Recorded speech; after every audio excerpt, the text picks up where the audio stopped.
Thank you for clicking on the video. There have been lots of new VR games and new VR updates that we need to know about, starting with Blade and Sorcery 1.0. That's right, the full release is happening on June the 17th and it looks absolutely fantastic, featuring a Crystal Hunt mode, which is a progression mode, Dalgarian Dungeon, buying weapons and armor, skill trees, dungeon loot, lore, new weapons, new armor, facial expressions, and basically it looks like a lot of polishing and balancing. Plus I've just learned the developers are now looking into porting the game to PSVR2, and I felt it was quite important to mention since with the news of the PSVR2 to PC adapter, many of you have been asking what my favourite PCVR games are, and I would definitely put Blade and Sorcery up there because it's probably one of the best physics playgrounds you can ever use in VR.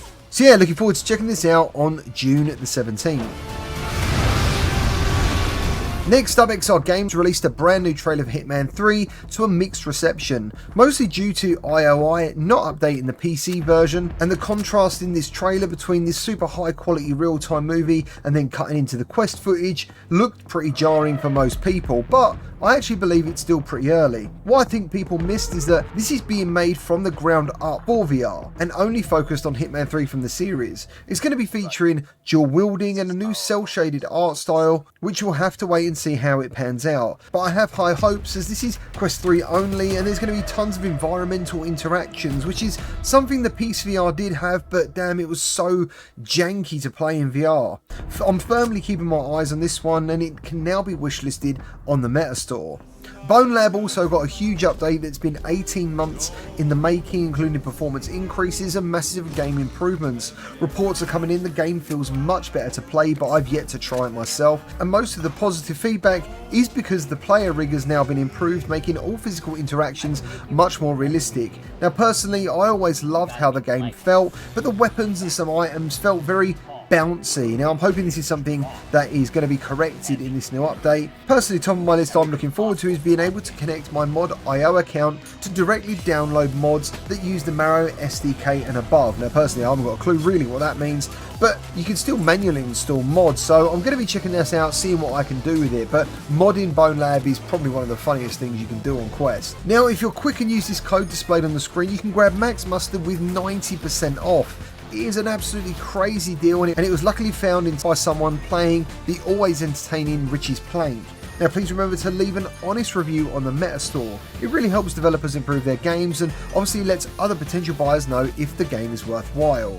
Now unless you've been hiding under a rock, some new info for Batman Arkham Shadow and Aliens Rogue Incursion was dropped over the last 2 or 3 days, and yesterday I dropped a video basically going over all the bullet points and highlights I think you guys need to know about. But if you want a really deep dive, go over to BMFVR's channel and check out his developer interview. For me personally, Batman Arkham Shadow starting to sound pretty incredible. You can fly using your cape, hook shot, and then switch into third person to look across the city and find foes. And honestly, it looks like Camouflage are doing their best to bring a Batman Arkham game into VR, but as always, we need to see how this pans out and how it feels to play, because the combo fight in screenshots left most players feeling a bit mixed. And if you want a quick overview of how I feel about this game, check out yesterday's video. Batman is coming exclusively to MetaQuest 3 by the way, but now on to Aliens Rogue Incursion, which is coming to all formats. I learned a lot from a developer interview over on IGN, mostly about the xenomorphs. They are going to be hunting you down in packs, and they seem pretty intelligent,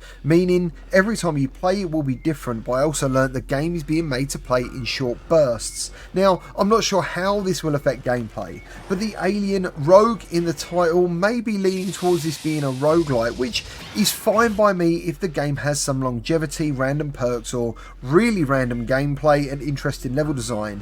A lot of people are now put off by the term roguelite, including myself, but that's mostly when roguelites are then married up with procedurally generated levels, leading to some pretty average outings. So yeah, we need to find out more as soon as possible. Next up, I recently shared my first impressions of Behemoth, and in all honesty, this game is shaping up to be absolutely unmissable. I've only played on PC and PSVR2, and that only now leaves the Quest port in question. Now, porting to Quest 3, I can actually kind of get on board with, but porting it to Quest 2 is something I actually can't believe, and I can't wait to see how it looks. Next up, we have Deep Silver and Vertigo Games' Metro Awakening VR. Now, this is easily for me one of the most anticipated VR first-person shooters coming in 2024. 4. It's a brand new story in the Metro series, which I'm really pleased about because I personally completed all the others on flat screen, and I always wanted a proper VR experience set in this world. The game is set in the year 2028, and you join the survivors of a nuclear war in the subways underneath Moscow.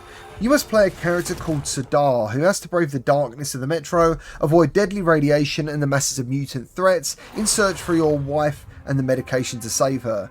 I mean, really, looking at the games already mentioned today, I think VR is shaping up to have a fantastic year in 2024, and I just hope that these games really do deliver a high quality gameplay experience. Going back to the Hitman developers XR Games, they are also developing Zombie Army VR for Rebellion, who are famous for the Sniper Elite franchise.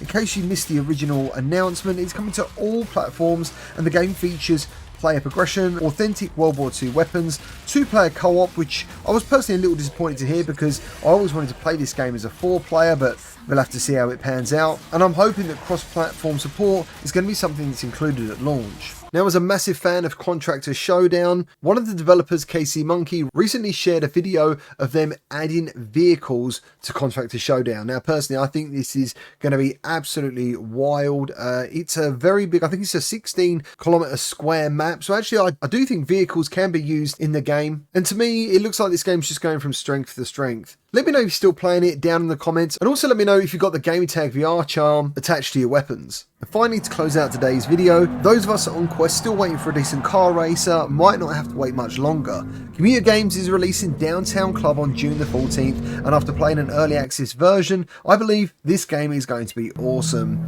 Game modes include events, custom races, time attacks, and free drive. Currently, there's only going to be 3 hatchback cars, but you will be able to race on a rich city environment featuring freeways, tunnels, and parking. You can obviously race each of the racetracks in reverse. The game's going to be full of different customizable skins and compatible with a B haptics vest, which is pretty damn cool. Upcoming free updates include online multiplayer with public and private rooms, which is an absolute must, time attack mode including ghost replays, and much more. Looking forward to checking this one out very soon. I hope you enjoyed today's video. If you did, please remember to leave a like, subscribe for more VR content, and I'll see you down in the comments.